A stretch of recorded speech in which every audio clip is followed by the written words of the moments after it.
আমি এখন এমন একটা দ্বীপে আছি যেখানে শুধু সাপেদের রাজত্ব, কিন্তু আমি এর থেকেও ভয়ঙ্কর জায়গায় যাব, যেমন বরফে ঢাকা একটা খাড়া পাহাড়ে উঠবো। আমি পড়ে যাবো, আমাকে নামাও নামাও। এমন একটা রাস্তায় গাড়ি চালাবো যেখানে প্রচুর মানুষ মারা গেছে। আমরা মৃত্যু থেকে আর 7 ইঞ্চি দূরে আছি। ভয়ঙ্কর শার্কদের সাথে কেজ ছাড়াই সুইমিং করব এবং আরো অনেক কিছু। আর শুরু করব এই কেজ থেকে, একটা আফ্রিকান সাফারির মাঝখানে যেখানে অনেক সিংহ, চিতা, হিপো এবং আরো অনেক প্রজাতি যেগুলো আমাদেরকে মেরে দিতে পারে। আমরা এটা কেন করছি? কারণ আমরা পৃথিবীর সব থেকে ভয়ানক 5টা জায়গায় যাব, আমি একটা সিংহ দেখতে পেয়েছি। ও মাই গড, এটা আমরা কেন করছি? আর যাতে সিংহরা আমাদের কাছাকাছি আসে তাই আমি অনেক মাংস এনেছি। সরি- এবং কেজের চারপাশেও ঝুলিয়ে দেব। ভাই আমরা বেঁচে ফিরবো তো? কিন্তু আসলে যে কারণে এই জায়গাটা বেশি ভয়ঙ্কর সেটা হলো সূর্য ডুবে যাবার পরে আমরা দেখতে পাই না, কিন্তু ওরা দেখতে পায়। জিমি, ওদিকে দুটো সিংহ রয়েছে। এই শব্দটা তো কন্ডারের মতো লাগছে। না, এটা বিশাল ভাই। সবকিছু রাতে বেরোয় কেন? ভাই, আমাদের সিংহরা পুরো ঘিরে ধরেছে। আমাদের থেকে মাত্র 20 ফুট দূরে রয়েছে ওরা। সিংহগুলো আমাদের চারপাশে ঘুরেই যাচ্ছিল। আমরা হয়তো এই ভিডিওটা করতে গিয়ে মারাই যাবো। আর এটা তো সবে শুরু, কারণ এই ভিডিওতে পরের জায়গাগুলো আগের জায়গার থেকে আরো অনেক বেশি ভয়ানক হতে চলেছে। শেষে থাকবে এমন একটা দ্বীপ যেটা সম্পূর্ণ বিষাক্ত সাপে ভরা। আর এবার আমরা আইস ক্লাইম্ব করব একটা বিশাল ভয়ানক ঠান্ডায় জমে যাওয়া জলপ্রপাত। এখান থেকে ফিরে আসার কোনো উপায় নেই। এই দুটোর মধ্যে যে কোনো একটা পথ দিয়ে এই বিশাল খাড়া পাহাড়ে উঠতে হবে এই ব্লেডেড বুটস আর এই আইস পিক্সের সাহায্যে। আমার জীবনে করা এটা সব থেকে ভয়ানক জিনিস। আমার জন্য প্রার্থনা করো। জিমি, তুমি চাও আমরা এই পাহাড়টায় চড়ে ওপরে উঠি? হ্যাঁ, এটা অসম্ভব। সত্যি কথা বলতে আমার মনেই হচ্ছিল না এটা আমরা করতে পারবো। তারপর নোলানের সাথে যা হলো তাতে আমরা আরো বেশি ভয় পেয়ে গেলাম। আমি পারবো না বন্ধুরা, একটু দাঁড়াও। আমি বেরিয়ে যাচ্ছি, আমি পারবো না। তুমি হাল ছাড়তে পারো না। না, আমি পারবো না। আমার বিশ্বাসই হচ্ছে না নোলান এটা করবে। সত্যি ভাবিনি। নোলান কুইট করলো। আমরা কিন্তু প্রায় ওপরের দিকে রয়েছি। তোমরা এখন হাফ অবধি এসেছো। ও জিমি, নিচের দিকে দেখো না। ও মাই গড। যত উঠছি তত খাড়া হচ্ছে। আমার পা, আমি গ্রিপ পাচ্ছি না। ও ও ও ও। আরে তুমি পড়ে যাচ্ছিলে? ও মাই গড, আমি টপটা দেখতে পাচ্ছি জিমি। এটা আমার করা সব থেকে ভয়ানক জিনিস। আহ! এটা আমি পারবোই। আমাকে ওপরে উঠতেই হবে। দেখাও এটা কতটা খাড়া। প্রায় এসেই গেছি, হাল ছাড়লে হবে না। আর 10% বাকি। আমি এখন কাঁদতেও পারছি না, যদিও এসব করা আমার একেবারেই উচিত নয়। তুমি প্রায় এসেই গেছো জিমি। তবু আমি কোনো মতে এই জলপ্রপাতের উপরে উঠতে পারলাম। আমরা পেরেছি ভাই। আমরা পেরেছি। আহ, কিন্তু আমার মনে হয় নোলান একদম ঠিক করেছে। কিন্তু এবার আমরা দেখবো নোলান লিস্টের 3rd প্লেসে গিয়ে কি করে, যেটা অবস্থিত বলিভিয়ায়। সেখানকার ডেথ রোডে আমরা ড্রাইভ করব। আর এখন আমরা রয়েছি পৃথিবীর সব থেকে বিপজ্জনক রাস্তায়। এই জায়গাটা যে কোনো স্কাই স্ক্রিপারের থেকে অনেক বড়। আমি বুঝতে পারছি না আমরা কেন এখানে এলাম। মিথ্যে বলছি না, এই রাস্তায় অনেকজন মারা যাওয়ার কারণে এই রাস্তাটা 1 যুগ আগেই বন্ধ করে দেওয়া হয়েছিল। এই রাস্তায় গড়ে প্রতি বছর 300 জন মারা যেত, কিন্তু আমাদের কাছে গভর্নমেন্ট পারমিশন রয়েছে, তাই আমরা এই রাস্তা দিয়ে যেতে পারি। পারমিশন না পেলে খুব ভালো হতো। চিন্তা করো না, কিচ্ছু হবে না, না। আমার তো চিন্তা হচ্ছে। এবার বুঝতে পারছি কেন ডেথ রোড বলে। কিন্তু তুমি এমন চালাচ্ছ জানো এটা খুব সাধারণ রোড। দেখো তোমার জীবন আমার হাতে রয়েছে, তাই তুমি এরকম না, বলো তোমার জীবন আমার হাতে রয়েছে। দেখো স্টিয়ারিংটা মনে হচ্ছে কেঁপে উঠলো। চেয়ারের দিকে হাত ছড়িও না। আমরা এখন মৃত্যু থেকে মাত্র 7 ইঞ্চি দূরে আছি। আমরা খাদের খুব কাছে রয়েছি। সাবধানে সাবধানে সাবধানে। বলছো নাকি? ও মাই ফ্ল্যাশ করছে? গড, আমার লাইফ ফ্ল্যাশ করছে, ফ্ল্যাশ করেই যাচ্ছে আচ্ছা, বারবার। আর যদি তোমরা ভাবো এটাই সব থেকে বিপজ্জনক, তাহলে বলে রাখি আমাদের রাস্তায় আরো 3টে বিপজ্জনক স্পট বাকি আছে। রাস্তা আস্তে আস্তে আরো সরু হয়ে যাচ্ছে। এই জায়গাটা কিন্তু খুব সাবধানে চালিও। Oh my God! দেখো ওই জায়গাটা টায়ার কিন্তু মাটিতে থাকবে না, দেখতে পাচ্ছো? হ্যাঁ, সেটা আমি দেখতে পাচ্ছি। ও মাই গড, দেখো খাদটা Oh, কতটা দাঁড়াও। গভীর। নোলান, তুমি কি একটু গাইড করতে পারবে? অবশ্যই গাড়ি থেকে নামতে পারলে খুবই খুশি হব। ও দেখো পড়ে যেও না ভাই। এটা কি? একবার দেখো খাতটা কতটা গভীর। সত্যি অনেক গভীর। এখান থেকে একটা ওয়াটার হ্যাঁ, এখান থেকে আমাকে বার করো। ঠিক আছে। এটা তো পাগলামো ভাই। আমাদের গাড়িটা খাদের একেবারে কিনারায়। গাড়ির চাকা এই গভীর খাদের একদম পাশ দিয়ে যাচ্ছে। এটা পাগলামো। সাবধানে, এই জায়গাটা ঢালও রয়েছে আর খুব স্লিপও আছে। এগিয়ে এসো। নোলান, তুমি একেবারেই ডিরেকশন দিতে পারো না। আসলে আমি এখন চেষ্টা করছি গাড়ি থেকে বাইরে থাকার। অত ভালো ডিরেকশন আমি দিতে পারি না। তুমি ভিতরে ঢুকে পড়ো, কিচ্ছু পারছো না তুমি। ঠিক আছে। তাড়াতাড়ি বসো, এবার আমি স্পিড তুলবো। নোলান, তুমি কি জানো এই রাইডে কি করলে বেশি মজা হবে? কি? আমাদের brand new festival creamy peanut butter cup খেলে। ও, আমি ভাবলাম তুমি বলবে গাড়ি আসতে চালালে। না, ও মাই ফগ গড। অনেকটাই বেড়ে যাচ্ছে, সামনে ঠিকঠাক দেখা যাচ্ছে না। রাস্তার বেশ কিছু অংশ একেবারেই সাধারণ, কিন্তু বলিভিয়াতে ওয়েদার খুব তাড়াতাড়ি চেঞ্জ হবার কারণে হঠাৎ প্রচুর কুয়াশা মৃত্যুদূত হিসেবে সামনে চলে আসে। আরে দাঁড়াও দাঁড়াও দাঁড়াও দাঁড়াও দাঁড়াও দাঁড়াও, আমরা ধারে চলে এসেছি। আমি ভালো করেছি তো? না, আর একটু হলে কিন্তু আমরা পড়ে যেতাম। খাদের খুব কাছে আছি। ঠিক আছে, তাহলে এদিক দিয়ে বের করি। ঠিক আছে। একটু দূর দিয়ে চলো। হ্যাঁ, আরে, ঠিক আছে। ওটা কিসের আওয়াজ হচ্ছে? আমরা অনেক কাছ দিয়ে যাচ্ছি। আমি ভাবলাম সবকিছু একসাথে মিক্স করি আর বের করি আমাদের নিজেদের ফেস্টিভ্যালস কাপ। এই কাপের সব থেকে ভালো জিনিস হলো আমরা পিনাট বাটার জার থেকে সরাসরি বের করে ইউজ করি। দেখো কতটা জ্যাব আছে, এটা দারুণ খেতে। এছাড়াও এর মধ্যে আমরা ফেস্টিভ্যালস চকলেট দিয়েছি। তোমরা হয়তো জানো না, ফেস্টিভ্যালস এর কৃষকদের আমরা যথেষ্ট পারিশ্রমিক দিই। আমরা ফেয়ার ট্রেড সার্টিফাইড বিন ব্যবহার করি। আমরা একেবারেই শিশু শ্রমিক সমর্থন করি না। ও মাই গড, এই তিনটে জিনিসই কোনো আমেরিকান চকলেট কোম্পানি করে না। নোলান, হ্যাঁ, এক যুগ তো কেটে গেছে, দেখে নাও ব্রিজটা ঠিকঠাক আছে কিনা। ঠিক আছে।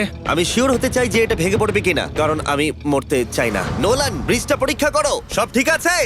হ্যাঁ, ঠিক আছে। বিগ চকলেট তাদের কৃষকদের মজুরি কম দেয় আর শিশুদের দিয়ে কাজ করায়। শুধুমাত্র পশ্চিম আফ্রিকাতেই লক্ষ লক্ষ শিশু শ্রমিক রয়েছে যারা কোকো ফার্মে কাজ করে। তাই তোমাদের এটা খাওয়া উচিত শুধুমাত্র স্বাদে দারুণ বলেই নয়, বরং চকলেট ইন্ডাস্ট্রিকে একটা বার্তা দেওয়ার জন্য। তোমাদের কৃষকদের যথেষ্ট পারিশ্রমিক দাও আর শিশু শ্রমিক প্রতিকার করো। এটা তো পাগলামো ভাই। আমরা ডেথ রোড সার্ভাইভ করলাম। এখন অবধি আমরা সার্ভাইভ করেছি, কিন্তু পরের বোনাস প্লেসে কার্ল আর নোলান শার্কে ঘেরা সমুদ্রের একেবারে মাঝখানে যাবে। আর কিছু কারণবশত জলে কেজের মধ্যে থাকবো না। হ্যাঁ, ইউজুয়ালি আমরা এটাই ব্যবহার করি, কিন্তু এবারে আর করব না। এখানকার শার্কগুলো অতর্কিতে আক্রমণের জন্য বিখ্যাত, আর এটাই এই জায়গাটাকে ইউএস এর সব থেকে বিপজ্জনক করে তুলেছে। বিশ্বাসই হচ্ছে না আমরা এটা করতে চলেছি। ও মাই গড, এগুলো তো অনেক বড় সার। ও মাই গড। ভাই, আমরা এটা কেজ ছাড়া কেন করছি? ভাই, তোমার পেছনে পেছনে। ও মাই গড, এটা অনেক বড়। নোলান, এক্ষুনি ভাই, নামো। আমার ইচ্ছা করছে না, আমি যেতে চাই না। সত্যি আমি মরতে চাই না ভাই, মরতে চাই না। ও মাই গড, এটা তো অনেক বড়। ঠিক আছে, ঠিক আছে ভাই, এই শার্কগুলো তো দ্বিগুণ বড়। আমি আর যাচ্ছি না, হয়ে গেছে। কিন্তু দ্বিতীয় বিপজ্জনক জায়গার কাছে এটা কিছুই নয়, যেটা অবস্থিত অ্যামাজন রেন ফরেস্টের একেবারে মাঝখানে। এখানকার সৌন্দর্য দেখে বোঝা যাবে না জায়গাটা কতটা বিপজ্জনক, কারণ কিছু মুহূর্তের মধ্যেই এই জায়গাটা এরকম থেকে এরকম হয়ে যেতে পারে। একটু ঝড় বৃষ্টি হলেই এখানে জলস্রোত নেমে আসে এবং গোটা এলাকা ভাসিয়ে দেয়। আর আজকে আমরা দেখব গোকটা ক্যাটারাক্ট ওয়াটারফল, যেখানে জলস্রোত নেমে আসছে 1000 ফুট ওপর থেকে নিচে জলাশয়ের মধ্যে। আর এই মেঘলা দিনে আমার সাথে এসেছে এই যে এরা। এ হলো হেজ, 70 দিন জঙ্গলে কাটিয়েছিল। এ হলো বেলি, যে কিউবে 100 দিন কাটিয়েছিল। আমরা এখন অনেক ভয়ঙ্কর জিনিস করতে চলেছি, যেখানে মৃত্যুর সম্ভাবনাও আছে। না মানে সেটা এসো, এসো, এসো তোমরা, চলো যাওয়া যাক। আর অনেকক্ষণ পরে আরো অনেকক্ষণ পরে সাবধানে। সব থেকে পিচ্ছিল জায়গায় ট্রেক করা, বিশাল খাড়া জায়গায় যাওয়া যেখানে এখনো মানুষের পা পড়েনি। বেঁচে গেছি। আমরা শেষ পর্যন্ত গন্তব্যে এসে পৌঁছলাম। এটা একটা ওয়াটারফল, দেখতে পাচ্ছ তোমরা? মানে একবার যদি স্লিপ খেয়ে দারুণ পড়ো লাগছে। তাহলে তোমরা শেষ। আর গাইডের সাহায্যে আমরা নদীটা সুরক্ষিতভাবে পার করলাম। এই দেখো, উই! আর তারপরে আমরা কিছু দড়ি সংগ্রহ করলাম, যাতে আমরা ওয়াটারফলের নিচ অব্দি দেখতে পারি। নিচ দেখতে পাচ্ছ? ওয়াও, এটা দারুণ লাগছে। হা! কিন্তু যেমনটা আমি আগে বলেছি, এই জায়গাটা দেখতে যতটা সুন্দর, এক মুহূর্তের ব্যবধানে এটা প্রচন্ড ভয়ঙ্কর হয়ে উঠতে পারে। এখন বিশাল পরিমাণে ঝড় বৃষ্টি শুরু হয়ে গেল। এই জন্যই এটাকে পৃথিবীর সব থেকে ডেঞ্জারাস প্লেস বলা হয়। এই ওয়াটারফলটা এখন আস্তে আস্তে অনেকটা ছড়িয়ে যাবে, অনেকটা জল বেড়ে যাবে, সবকিছু ভাসিয়ে দেবে। এখানে এখন জল অনেক বেড়ে যাবে আর আমাদের বেরোতে হবে। আমরা কি রোপগুলো ব্যবহার করে ওয়াটারফলের পাশ দিয়ে নিচে নামবো? না, একদমই নয়, এটা খুবই বাজে আইডিয়া জিম। আমরা এখন জঙ্গলের মাঝে ফেসে গেছি, এটা তো বাজে ব্যাপার। কত রিস্ক আছে। জিমির দিক দিয়ে কিন্তু কাদা আসছে, অনেক কাদা। আর যে কোনো মুহূর্তে এখানে বাজও পড়তে পারি। আর সত্যি আমি চাই না তুমি মরে যাও। ওহ, তাই আমাদের ইউটিউব ভিডিও এমার্জেন্সি অপারেশনে বদলে গেল। একটাই উপায় আমরা বেরোতে পারবো, একই পিচ্ছিল এবং খাড়া পথ দিয়ে আমাদের ফিরতে হবে। আর কিছুক্ষণ বৃষ্টি হলে এই জলস্রোত সবকিছু ভাসিয়ে দেবে। তোমরা দেখতে পাচ্ছ জলের পরিমাণ অনেকটা বেড়ে গেছে, আমাদের রাস্তাও ব্লক হয়ে গেছে। আমাদের এই দড়ির সাহায্যে বেরোতে হবে, অনেকটা সময় লাগছে। তোমাদের মনে আছে যখন আমি এই নদীটা পার করছিলাম আর হাসছিলাম? হুই! এখন আর একদম হাসি পাচ্ছে না। আমার সত্যি খুব ভয় করছে, যদি আমি পড়ে যাই। এই যে সেই ওয়াটারফল, যেখানে আমি তলিয়ে যাব। জলের স্রোত দেখো, মানে দেখো, আমি মজা করছি না। এই দড়িটা ধরো আর নিজেকে ঠেলে ওপরের দিকে ওঠো। আমাকে মরতে দিও না। আর অনেকক্ষণ পরে জল আর কাদার বন্যায় ট্রেকিং করে আমরা এই পাহাড় থেকে প্রাণে বেঁচে ফিরলাম। এখন আমরা পৃথিবীর সব থেকে মারাত্মক জায়গায় যেতে চলেছি। আমাদের লিস্টে পৃথিবীর ভয়ঙ্করতম জায়গার মধ্যে 1 নম্বর। আর এই ভিডিওটা সব থেকে ভালোভাবে শেষ করার জন্য আমরা এসেছি পৃথিবীর সব থেকে বিপজ্জনক আইল্যান্ডে। কেন এমন আইল্যান্ডে যাচ্ছি যেখানে কিলিং মেশিন ভর্তি? মনে হয় আমরা মরবো। Bye bye. এখন থেকে অফিসিয়ালি আমরা কাল অবধি আছি। এটা সত্যি, আমরা পৃথিবীর সব থেকে বিপজ্জনক আইল্যান্ডে সারা রাত কাটাবো। আর আমাদের প্রতি পদক্ষেপে থাকবে অজস্র সাপ। শুধুমাত্র স্পেশালাইজড পোশাক আমাদের বাঁচাবে এই সমস্ত ভয়াবহ বিষধর সাপের হাত থেকে। যে কোনো জায়গায় সাপ থাকতে পারে, তাই না? হ্যাঁ, জিমি, কি হবে যদি কোনো সাপ আমাদেরকে কামড়ে দেয়? বেসিক্যালি যেই বিষ তোমাদের রক্তে এসে মিশবে, তোমাদের স্কিনের কালার চেঞ্জ হয়ে যাবে আর 1 ঘন্টার মধ্যে তোমরা মারা যাবে। এটা খুবই ভয়ের বিষয় যে আমি যে কোনো সেকেন্ডে মরে যেতে পারি। এটা পাগলামো ভাই। গোটা আইল্যান্ডটা কিলিং মেশিন দিয়ে ভর্তি। এটা কিন্তু দারুণ ব্যাপার। ওপর থেকে কিন্তু দারুণ লাগছে জায়গাটা। তুমি এখান থেকে পড়ে গেলে কিন্তু মরে যাবে। হ্যাঁ, সেটা আমি জানি। সবাই খুব সতর্ক থেকো। তোমরা হয়তো ভাববে স্নেক আইল্যান্ড নাম বলে এখানে হাজার হাজার সাপ ওপেন ঘুরে বেড়াবে, কিন্তু মাটিতে বসবাসকারী প্রাণীদের সাপগুলো মারার পরে ওরা এখন গাছের পাখিদের শিকার করে, কারণ এখন ওরাই একমাত্র জীবিত শিকার। এখন আমরা অফিসিয়ালি জঙ্গলে প্রবেশ করছি। যে কোনো মুহূর্তে সাপ গাছ থেকে লাফ দিয়ে আমাদেরকে কামড়াতে পারে। এতক্ষণ পায়ের চিন্তা করছিলাম, এখন তো গাছ থেকে সাপ পড়ারও আশঙ্কা রয়েছে। এটা পাগলামো ভাই। ও ও ও, এখানে একটা আছে, আমার মুখের সামনে ছিল। এই সমস্ত সাপেদের ধরে বিজ্ঞানীরা তাদের বিষ বের করবে, আর সেটা দিয়ে তারা অ্যান্টি ভেনাম তৈরি করবে। দাঁড়া, ওটা বিষধর। হ্যাঁ তার মানে ওটা আমায় কামড়ালে আমি মরে যাব? হ্যাঁ, ও, ও, ও, ও, ও! ভালো করে কিন্তু ধরে রাখবে। এটা একটা বাচ্চা। ও না না, এ তো হারিয়ে গেল। তুমি এটাকে ফেলে দিলে? না, পালিয়ে গেল। এটা পালিয়ে গেল। কিন্তু তুমি, মানুষটা সাপটাকে এমন ভাবে ফেললো যেন আমি আমার ফোন ফেলেছি। যত আমরা জঙ্গলের গভীরে ঢুকছি, ঝোপঝাড়গুলো খুব ঘন, আমি আমার সামনে 2 ফুটও দেখতে পাচ্ছি না। যে কোনো জায়গায় সাপ থাকতে পারে। আরো বেশি সাপ দেখতে পাচ্ছি। এখানে ও, একটা ও, ও, আর ওখানে একটা। এবার কিন্তু ছাড়বে না, ঠিক আছে? ঠিক আছে। তাড়াতাড়ি ভিতরে ঢুকিয়ে দাও। এই সাপের বিষ কতজন মানুষের জীবন বাঁচাতে পারে? প্রায় 1000 জনের। ও, এটা তো অসাধারণ। সারা বিশ্বের যত অ্যান্টিভেনম পাওয়া যায় তার 90% ব্রাজিল থেকেই পাওয়া যায়। তার মানে হলো যতগুলো সাপ আমরা ধরবো তত হাজার মানুষের জীবন বাঁচবে। জিমি, ওখানে আরেকটা সাপ রয়েছে।